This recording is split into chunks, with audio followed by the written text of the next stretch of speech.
25 जून 1975 ये देश के लोकतंत्र में darkest day of the Indian democracy है।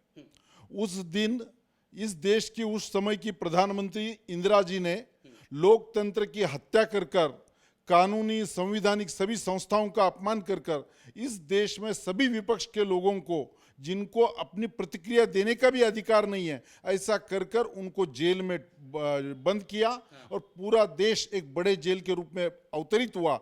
इसका स्मरण दिलाने के लिए इस प्रकार का काला दिन, ये काला पीरियड वापस इस देश पर ना आने के लिए भारतीय जनता पार्टी ने संविधान हत्या दिवस का आयोजन किया है और पूरा देश उसमें शामिल हो रहा है। आपातकाल के दौरान जिस प्रकार की हत्या संविधान की हुई, देशभक्तों को जेल में रखा, आरएसएस जैसे राष्ट्रीय स्वयंसेवक संघ जैसे संस्थाओं पर पाबंदी लगाई गई और इसका ही परिणाम ये हुआ कि 1977 में जनता पार्टी का राज इस देश पर आया और कांग्रेस को निस्तनाबूत होना पड़ा। इमरजेंसी के दौरान 48 अमेंडमेंट्स इंदिरा जी ने अपने सुविधा अनुसार इस कार्यकाल में लाई थी। आज तक के इतिहास में यह पहली बार है राष्ट्रपति, प्रधानमंत्री, इन सब लोगों को जिस प्रकार से लेकर यहाँ पर न्यायालय की भी हत्या की गई, सुप्रीम कोर्ट से आए हुए डिसीजन को भी अपमानित कर इस देश में हम करे सो कायदा,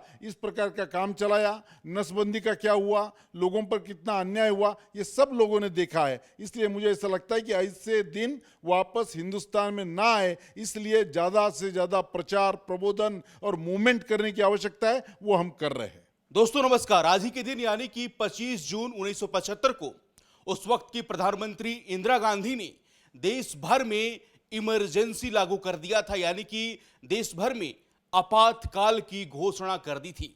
अब 25 जून के दिन भारतीय जनता पार्टी ने संविधान हत्या दिवस के रूप में मनाने की घोषणा की है और आज पूरे देश भर में संविधान हत्या दिवस मनाया जा रहा है। इस पर कांग्रेस ने भी पलटवार किया है। कांग्रेस का कहना है कि बीते 11 सालों से देश का लोकतंत्र जो है अघोषित इमरजेंसी का शिकार है। इन्हीं तमाम मुद्दों पर बात करेंगे आज मेरे साथ। खास बातचीत के लिए भारतीय जनता पार्टी के फायर ब्रांड नेता, कद्दावर नेता श्याम जाजू जी हैं। सर, बहुत स्वागत है आपका HCN न्यूज पर। पूरे भारतवर्ष में आज संविधान हत्या दिवस बीजेपी मना रही है, क्या कहेंगे इस पर?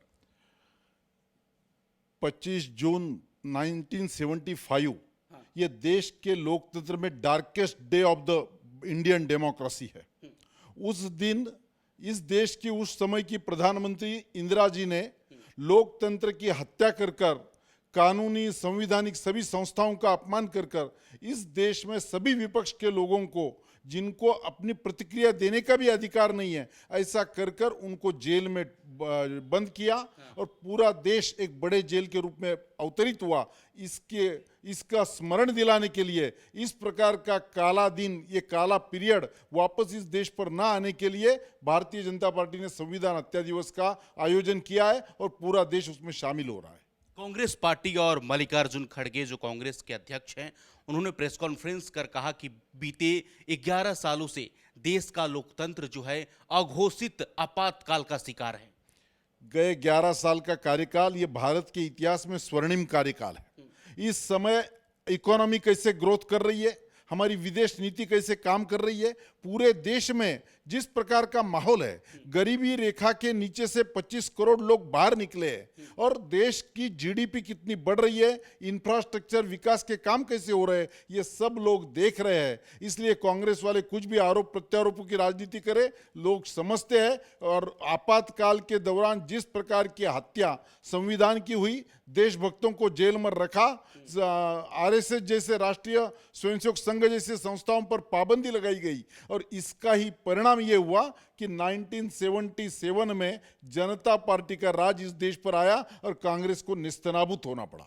राहुल गांधी सर संसद में या जब भी सड़क पर उतरते हैं या जनसभा को संबोधित करते हैं तो एक संविधान की प्रतियां दिखाते हैं कि संविधान का अगर कोई रक्षा कर सकता है तो कांग्रेस पार्टी कर सकती है। बीजेपी के राज में संविधान जो है खतरे में है। इमरजेंसी के दौरान 48 अमेंडमेंट्स इंदिरा जी ने अपने सुविधा अनुसार इस कार्यकाल में लाई थी। आज तक के इतिहास में ये पहली बार है राष्ट्रपति, प्रधानमंत्री, इन सब लोगों को जिस प्रकार से लेकर यहाँ पर न्यायालय की भी हत्या की गई, सुप्रीम कोर्ट से आए हुए डिसीजन को भी अपमानित कर कर इस देश में हम करे सो कायदा, इस प्रकार का काम चलाया। नसबंदी का क्या हुआ, लोगों पर कितना अन्याय हुआ, ये सब लोगों ने देखा है। इसलिए मुझे ऐसा लगता है कि ऐसे दिन वापस हिंदुस्तान में ना आए, इसलिए ज़्यादा से ज़्यादा प्रचार, प्रबोधन और मूवमेंट करने की आवश्यकता है, वो हम कर रहे हैं। लेकिन बीजेपी वाले का मकसद क्या है संविधान हत्या दिवस मनाकर?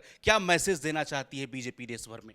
इस प्रकार का अलोकतांत्रिक काम, अलोकतांत्रिक रवैया रखने वाले कोई भी नेता इस देश में वापस ना आए, इसलिए ये काले दिनों की याद हम लोगों को करते हैं। और darkest day of the Indian democracy, black day, काला पीरियड इस प्रकार का हमने किया, जिसमें न्यायालय का अपमान हुआ, कानून प्रशासन का अपमान हुआ, जनता का अपमान हुआ, और केवल 3-4 लोगों की चौकड़ी मिलकर पूरे देश को उन्होंने चलाया। ये काला इतिहास हम लोगों के सामने रख रहे हैं।